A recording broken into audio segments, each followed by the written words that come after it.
How you guys doing? Good. How are you doing? Good. Quantify how much progress the offense has made in particular passing game from first got here. I think finally last week we got done with the install, so now we're coming back around things second time. You're getting to see the same play, maybe against the same look, maybe against a different look. So you're always progressing. I think, anytime you go through minicamp, OTAs, all that stuff, when you're installing your offense, the defense is installing their defense, you're going to go and run a play against a look that you're really not prepared for. Now we've kind of settled in. We know what the defense is doing. We know what we're doing. And, so you see the progress then. I think it's kind of they throw everything at you and see what sticks, and then you come back around and then you keep improving on those plays. And then basically now from, the end of today till when we come back in training camp, you kind of just go back over it, watch the film, let it all soak in. That way when you come back to training camp, you're not starting from day one again. You're picking up where you left off. So, you go by days with installs, but it's stuff you've already done before. Done it before years ago.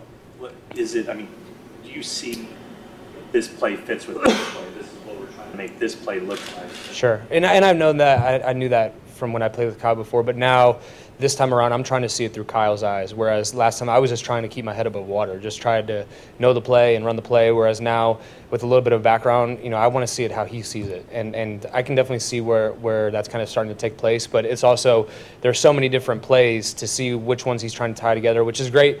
One of the coolest things I thought is when we have our team meetings, Kyle puts up plays and he explains them both from an offensive perspective and a defensive perspective. So, I sit next to Dakota Watson. He's like, man, I never even knew half this stuff. Like, who's got a certain gap and how we're trying to affect that gap. And I think that's one of the great things about Kyle as a coach is that he's able to break it down to the simplest level, whereas I think a lot of times in this league, people just bypass that and they just want to tell you, well, just do this. And Kyle is always good about giving you the why. This is why we're trying to do this. This is why we're trying to affect this player. And if you're really paying attention, you'll learn a lot about football and realize what he's trying to do with his scheme. I was talking a lot about the importance of play action in the offense. How much work goes into selling those fakes, giving the defense the right looks? Yeah, no doubt. I mean, I think the one thing with our defense and defenses of that scheme, the linebackers are very good at coming from depth.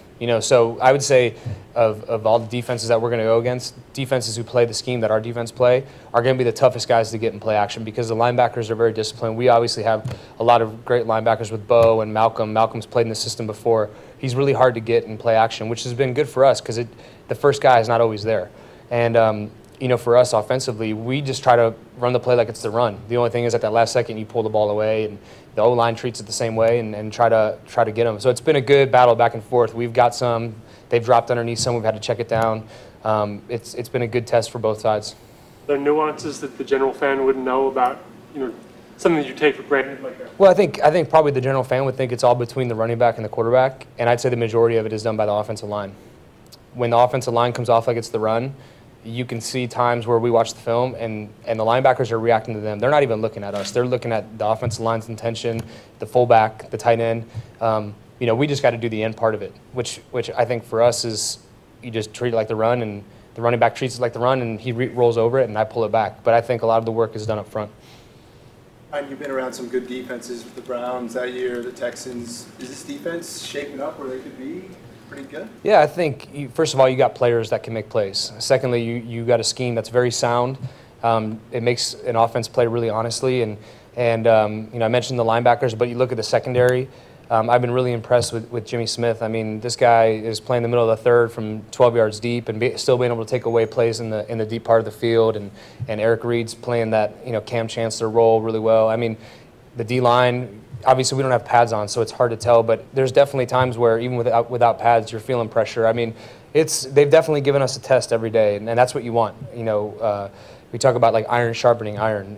We want to go out and have a good day to put pressure on them, and vice versa. We want to have them put pressure on us and really make us work for everything that we get.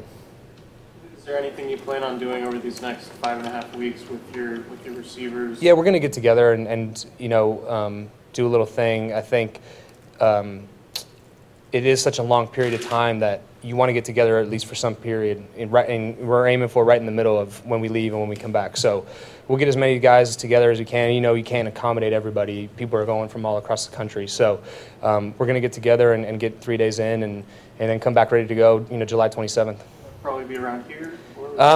We haven't determined the location yet. It's still in the works, but we have a good commitment amount of guys that are going to be able to make it. So, you take us through the bombed a good one yesterday to play, and then the satisfaction the offense gets from that to open practice. Well, yeah, it's like the old baseball commercial, chicks dig the long ball. Like anytime you throw a deep ball, everybody gets pumped up. So the good thing with us is we have a guy like Marquise. I'll even throw Aldrich in there, guys who can stretch the defense. When I played for Kyle in Cleveland, we had Travis Benjamin and we had Taylor Gabriel. So we hit some of those deep balls back then with those guys. And what it does is now the defense has to honor the deep ball. So now we have routes where we send those guys deep and then we break them off and it's an easy throw. So, those are low percentage, type throws, and plus you got to get the right look. We finally got it against the right defense yesterday. A lot of the times our defense is playing 3 deep, so there's a guy in the middle of the field, you can't throw it deep. And yesterday we got him in the right look and we capitalized on it. I think that's the major thing. But what it does show, our defense, and hopefully when we get to the season, other defenses, is that we have a guy who can take the top off the defense, as Randy Moss used to say. So, the good thing that I've really been impressed about Marquise is he's not just a guy who's just going to run vertical and run deep. He's really worked on his route running, and yesterday he had press coverage and ran the guy off and ran a stop route, and the guy was 5 yards away from him. So to see a guy who is known as just a speed guy run intermediate routes and go across the middle and catch the ball, it's been really a pleasant surprise. Same thing with Kittle. You had a big play to him as well in that first team period. Yeah. Has he impressed you? Yeah, he has. I mean, I joked because his offensive coordinator there is Brian Ferentz. He was with me in New England, and I said, I'm going to text him and tell him they were using you the wrong way.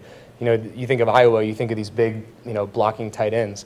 And he has a really good football awareness is what I would call it, a feel for, where to break, how to break, read zones. And, so I've been surprised, and obviously it's a good thing for us to have a guy who has that football awareness and some feel of the game to it. Obviously that play was another hard play action. We got everybody to suck up, and they cut him loose. So there wasn't really much for him to do on that one. But there was a play later on in practice where we basically gave him a 2-way go, and he made a great choice and caught the ball. So, everybody's improving. I think that's the biggest thing. Rookies, vets, everybody.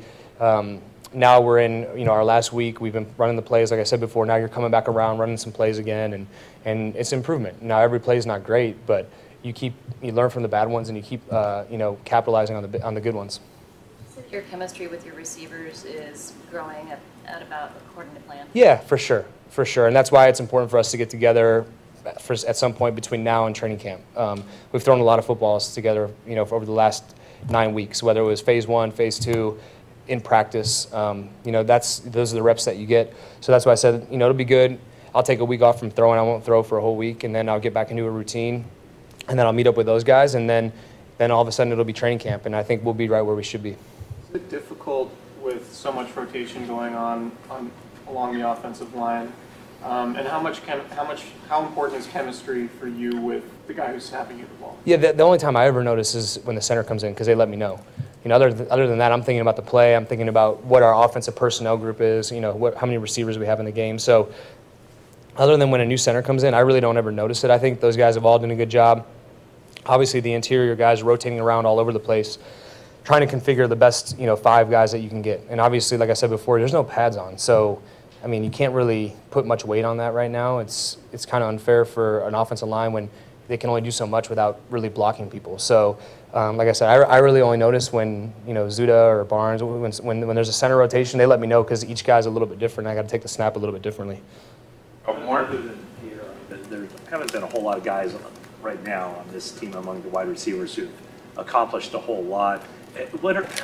Which guys stood out to you? Have any of those guys caught your eye? Well, I've been happy with all of them, and that's the other thing. Like, I don't really know which receiver is going to be in there at a certain time either, so you get work with all of them.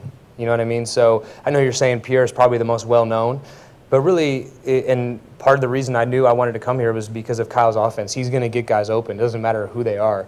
Now, when it's man-to-man coverage, you obviously hope you have a better guy than the defense. But, when teams are playing zone, the ball is going to go anywhere. It just depends on how the defense declares it. And then it's my job to get it to the right guy. And I think that's always been one of my strong suits, is not zeroing in on one guy, especially against zone defenses, because they're going to make you, pick here, pick there. If they give you the big one, then you take it. But if not, the ball should go to wherever the open guy is. And until the ball's snapped, you don't always know where that's going to be. Brian, Trent Taylor obviously is not large, doesn't have a large catch radius. But can you see, the qualities that allowed him to, I think he led the nation in receptions. Sure. How was he able to do it? What skills does he do that? Well, I think when you talk about man-to-man coverage, he's a guy that if it's man-to-man, he's probably going to win. It just depends on the route you give him, and does the defender have help somewhere? A lot of times when we talk about man coverage, these guys, they play one outside leverage, inside leverage based on where their help is. So, sometimes when it's like a man pressure and that he's got a two-way go, he's pretty much going to win. Like you said, the hard part is sometimes those little guys, you can't always see them. Maybe you see like the top of their helmet or something. Similar to when I played with Andrew Hawkins in Cleveland, a guy who would kill anybody in one-on-ones if you got him in man coverage. But the hard part is sometimes you got to find a lane to throw to him. But no, I think if you watch him just practice, you can tell why he had the success that he had in college. There's no doubt. That's good. All right, thanks.